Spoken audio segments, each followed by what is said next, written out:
2020 में रिलीज हुई ये बुक बहुत जल्दी फेमस हो गई क्योंकि वैसे तो ये बुक फाइनेंस के रिलेटेड है, बट इसमें स्टॉक मार्केट की टेक्निक, कैसे हम टैक्स बचा सकते हैं, मेथड्स, प्रिंसिपल, इस सब के बारे में बहुत ही कम लिखा गया है। बल्कि अमीर होने में हमारा बिहेवियर और हमारी हैबिट्स कैसे हमारी वेल्थ पर असर करती है उसके बारे में बुक में लिखा गया है। क्योंकि ऑथर का मानना है कि जो पैसों को लेकर इमोशनल और साइकोलॉजिकल अप्रोच है उसे बहुत ही कम डिस्कस किया गया है। तो ऑथर ने इस बुक में 19 चैप्टर्स के थ्रू इमोशनल और साइकोलॉजिकल अप्रोच को डिस्कस किया है। और ये बुक स्पेशली स्टूडेंट्स के लिए बहुत ही ज्यादा इंपॉर्टेंट है बिकॉज इन्वेस्टिंग में कंपाउंडिंग बहुत इंपॉर्टेंट होती है, जिसे हम डिटेल में चैप्टर 4 में देखेंगे। Chapter 1, no one is crazy. Suppose मैं आपको कहूँ कि एक इंसान है जो हर महीने 10 से 50 लाख रुपए कैमरास के पीछे खर्च करता है, तो अगर आप भी नॉर्मल इंसान हो तो आप सोचोगे ये फजूल खर्ची है और बेवकूफी है। बट अगर आपको पता चले कि वो इंसान कैमरा एक्सपर्ट है और उसके कैमरे का बहुत बड़ा बिजनेस है तो एकदम से आपकी सोच बदल जाएगी। इसी तरह ऑथर कहते हैं कि लोग जो डिसीजन लेते हैं अपने पैसों से रिलेटेड, वो इस पर निर्भर नहीं करता कि यार दुनिया में क्या चल रहा है, बट इस पर निर्भर करता है कि उनके साथ क्या हुआ है। जैसे अमेरिका में जो बच्चे 1950s में पैदा हुए होंगे वो लोग स्टॉक मार्केट में बहुत कम इन्वेस्ट करेंगे, क्योंकि 1950 से 1970 तक यूएस के इंडेक्स S&P 500 ने बहुत ही कम रिटर्न दिए थे। बट जो लोग 1970 में पैदा हुए होंगे वो लोग बहुत ज्यादा स्टॉक मार्केट में इन्वेस्ट करेंगे, क्योंकि 1970 के बाद S&P 500 इंडेक्स ने 1000% का रिटर्न दिया था। तो आज जो भी लोग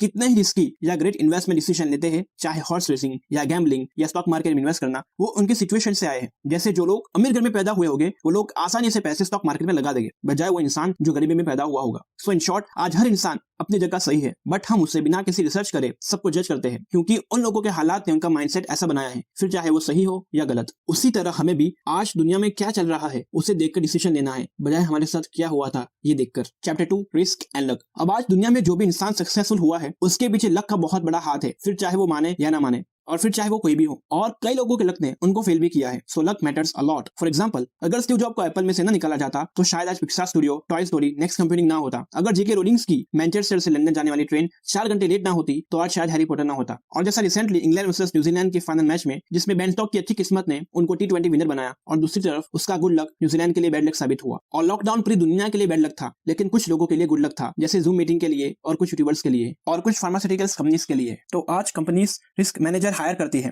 रिस्क सबको दिखता है, बट ऑथर लक को उसका कजिन कहते हैं। लक को कोई कंसीडर नहीं करता, और आप खुद भी कुछ टॉप 5% लोगों में आते हैं जो अपनी लाइफ को बेहतर बनाने के लिए कुछ ना कुछ एफर्ट्स लगा रहे हैं। तो जब भी आप इन्वेस्ट करें तो आप लक को भी कंसीडर करें, क्योंकि समटाइम अच्छे डिसीजन भी लॉस कराते हैं और बुरे और एवरेज डिसीजन भी प्रॉफिट करा देते हैं ड्यू टू लक। सो आपको किसी एक इंसान का एग्जांपल नहीं देखना, आपको ओवरऑल पैटर्न को समझना है। Chapter 3, never enough. इस चैप्टर में ये लिखा हुआ है कि हमें सेंस ऑफ सेटिस्फेक्शन रखना है, यानी एक माइलस्टोन, एक गोल अचीव करने के बाद रुक जाना है, बहुत ज्यादा रिस्क नहीं लेना है। सपोज आपका गोल है कि आपको $1 मिलियन कमाने हैं और आपको ये गोल अचीव करने के बाद रुक जाना है, मतलब आपको आगे तो बढ़ना है बट बहुत ज्यादा रिस्क नहीं लेना है। जैसे आपने वो $1 मिलियन किसी एक कंपनी में लगा दिए, बल्कि आपको वैसे इन्वेस्टमेंट करनी है जो ज्यादा रिस्की ना हो, जैसे निफ्टी 50 में, रियल एस्टेट में, एटसेट्रा। इसका बहुत फेमस एग्जांपल है हर्षद मेहता, जिनकी लालच ने उनको सबसे एडवांस टैक्स पेयर से लेकर जेल में डला दिया। हाँ, कई लोगों का हाथ तो था, बट अल्टीमेटली उनकी लालच उनको ले डूबी। अगर हमारे में सेटिस्फेक्शन होगा तो हम अपने आप को कंपेयर दूसरों से नहीं करेंगे, क्योंकि अगर मुकेश अंबानी अपने आप को जेफ बेजोस से कंपेयर करे तो भी अनसेटिस्फाइड होगा बिलियनर होने के बावजूद। और हमें किसी से जलना नहीं है, किसी महंगी कार को देखकर, किसी महंगी चीज को देखकर, क्योंकि लोग उस लग्जरी आइटम की रिस्पेक्ट कर रहे हैं बजाय उस इंसान के जो उसको ओन करता है। और हमें इस हार्श रियलिटी को समझना है, क्योंकि आज कई लोग जल्दी अमीर बनने के चक्कर में अपनी पूरी वेल्थ और रिस्पेक्ट खो देते हैं। Chapter 4, compounding. Compounding. Albert Einstein ने कहा है compounding is 8 wonder of the world. उन्होंने ऐसा क्यों कहा? एग्जांपल से समझते हैं, शायद आपको पता भी हो, पर फिर भी इसको पूरा समझना। सपोज मार्च की फर्स्ट डेट को आपको कोई ₹1 देता है, फिर हर दिन आपको डबल पैसे मिलेंगे, यानी 2 मार्च को ₹2, 3 मार्च को ₹4, 4 मार्च को ₹8। तो आपको क्या लगता है महीने के लास्ट डे यानी 31 मार्च को आपको कितने पैसे मिलेंगे? 1 लाख, 10 लाख, कितने? आपको पूरे 1,73,7,42,000 रुपए मिलेंगे अगर आप अपने ₹1 को 100% से हर दिन कंपाउंड करो। बट अगर आप सिर्फ 30 दिन इसे कंपाउंड करो तो आपकी 50% वेल्थ कम हो जाएगी, आधी हो जाएगी। और 7 दिन लेट चालू करो तो आपकी 99% वेल्थ कम हो जाएगी, यानी सिर्फ आपको 8.3 मिलियन ही मिलेंगे। आपकी स्क्रीन पर एक ग्राफ होगा जिसे आप देख के समझ सकते हो कि आपको शुरू में कोई रिटर्न नहीं मिलता, फिर अचानक से बहुत ज्यादा रिटर्न मिलता है। ये ऑलमोस्ट हर जगह पर होता है, पढ़ाई में, स्किल्स में, यूट्यूब चैनल पर, हर जगह। इसलिए मैं कहता हूँ कि अगर आप स्टूडेंट हो तो आप जितनी जल्दी इन्वेस्टमेंट चालू करोगे उतनी ही ज्यादा कंपाउंडिंग का इस्तेमाल आप कर सकोगे। और ऑथर ने वॉरेन बफेट का एग्जांपल लिया है कि वो कहते हैं कि वॉरेन बफेट ने अपनी 99% वेल्थ 65 साल की उम्र के बाद हासिल की है, और उन्होंने 10 साल की उम्र से इन्वेस्टमेंट चालू कर दी थी स्टॉक मार्केट में। Chapter 5, getting rich versus staying rich. Mike Tyson, world famous boxer, जिन्होंने $300 मिलियन